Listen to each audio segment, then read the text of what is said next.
Hi guys, how you doing? My name's Ben, I'm that bearded guy, and this week I've been playing Aces of the Luftwaffe Squadron. This PEGI 12 arcade shoot-'em-up was originally released in 2018, but has now been re-released in physical form for the Nintendo Switch, the Xbox One, the PlayStation 4 and the PC, so let's check it out.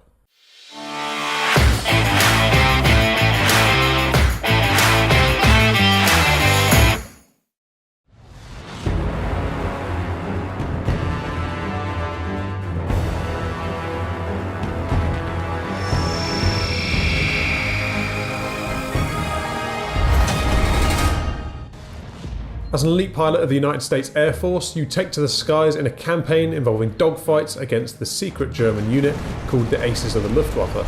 You're accompanied by your wingmen, who like you have unlockable skills which can be achieved by collecting skill coins. Each wingman, however, suffers from negative effects such as falling asleep in the cockpit mid-battle, meaning that you have to protect them from enemy fire. The scrolling levels dictate your advance into enemy territory as you take on wave after wave of enemy aircraft, completing various missions along the way. These missions can take on various forms such as bombing runs, escort duties, aerial reconnaissance and many more. But each level also features a side mission to add another degree of complexity. At the end of each chapter you go head to head against the main boss, who has more advanced weaponry and aircraft.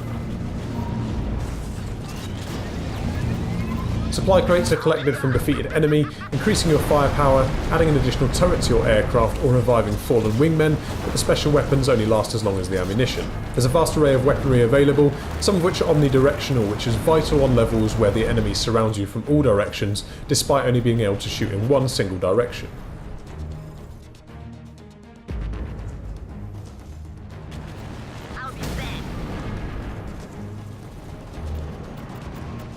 So I recently downloaded the help me out here, Siri.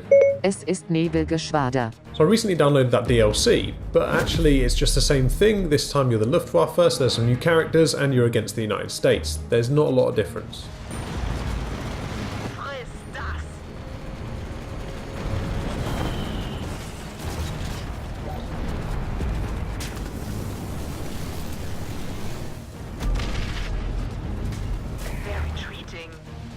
Seems you're scaring them, Stinkzahn.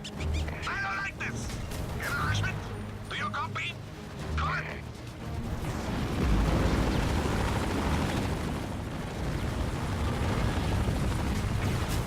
Now this is the first game that I've played in I can't remember how long, where 4 local players can play on one console simultaneously.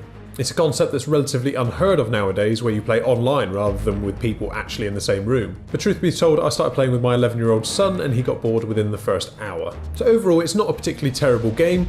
It's a very simple concept. You shoot at anything that moves on the screen, avoid enemy gunfire, collect power-ups. But it's definitely much more fun in co-op mode than it is in solo. The game is basically a modern take on Space Invaders, so if you're into arcade shoot-'em-ups, then this is definitely one for you. But for me, I found it somewhat repetitive, a little bit frustrating occasionally, and overall just a little bit monotonous. So if you've enjoyed this video, then give it a thumbs up and don't forget to subscribe to the channel to see more gaming reviews coming up in the very near future. Thank you very much for watching and I'll see you next time.